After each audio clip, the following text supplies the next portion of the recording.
I'm assuming you can see me. I'm just going to run through the presentation. If you can email me if you can't, that would be good. So hi everyone, thank you for joining my session today on helping leaders tell compelling stories. As we go through, if you do have any questions that you want to submit into the section below, please do so.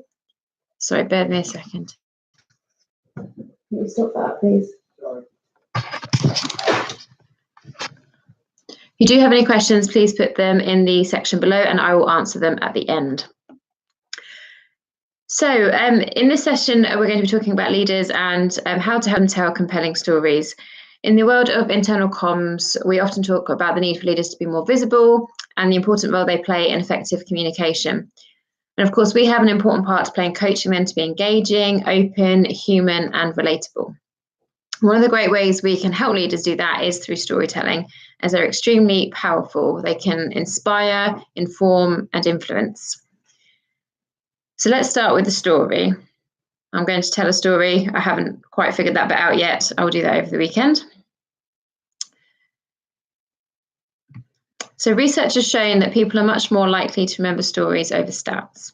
This is because stories release chemicals in the brain that help people to relate to experiences, visualize the story, and can see the storyteller or even themselves within it, making it feel much more real and relatable.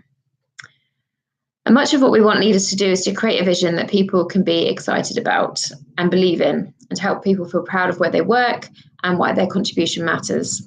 And stories help to do this because it's an innately human thing to do. We've been telling stories for thousands and thousands of years, from right back from cave paintings through to today, where you're seeing all advertising. There is always a story, a greater purpose to what organizations are doing.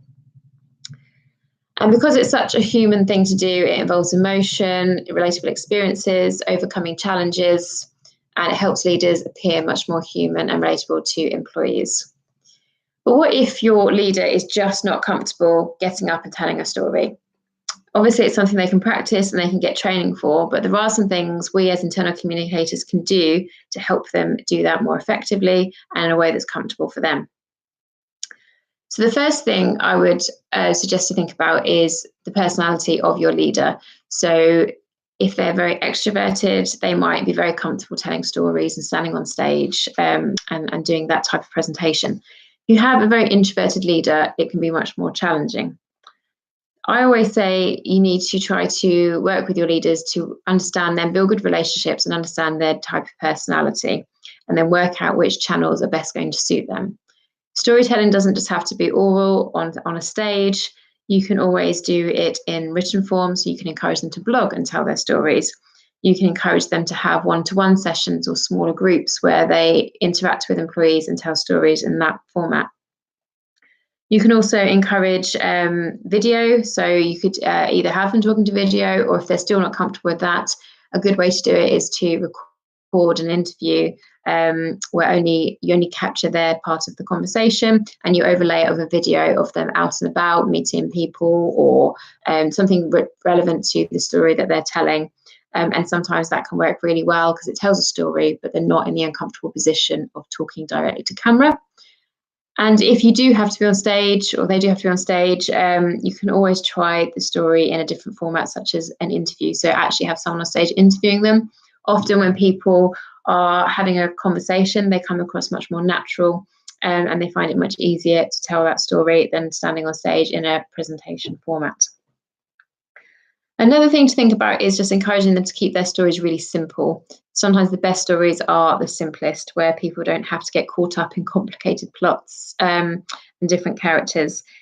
One thing to think about as well is when you're encouraging leaders to talk about stories, and I got this advice from Ali Boonin, who I was on a webcast on last year with on Chuck Chats with Chuck Ghost, and she talked about how a good way to encourage people to tell stories is to ask them to tell you about their experiences rather than their stories.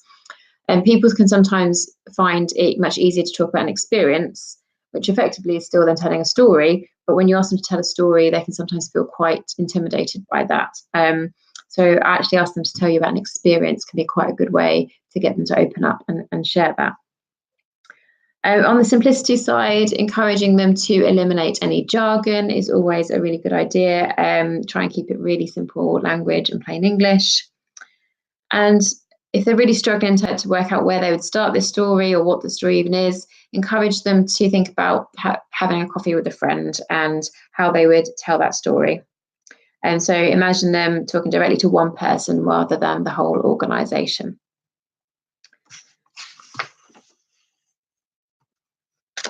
Another thing with stories is to encourage them to talk about failure. So when you're talking about failure, it's about, again, everyone, no one is perfect. We all make mistakes, and you want your stories, leadership stories, to be authentic and show an element of vulnerability. So really, if you can encourage them to share a challenge and how they overcame it, it's going to be much more powerful as a story. People are going to be able to relate to it much better, and it also creates a culture where they can do the same. Another key thing to do is to share the why. So I'm sure many of you will have come across Simon Sinek and his book Start With Why. Leaders tend to be very good at sharing the what and the how, but sometimes forget to share the why. And often why is where a good story lies. You know, why you're doing something, the purpose of it is ultimately your story, and can often be a very interesting element to start with. So encouraging them to think about the thinking behind the decisions they're making, why they're doing it, and linking that into stories can be a really good way to do that. It especially works with corporate narrative. And corporate narrative is obviously a key thing that leaders do at the moment, is to share that and convey that. So we'll talk about that a bit more in a moment.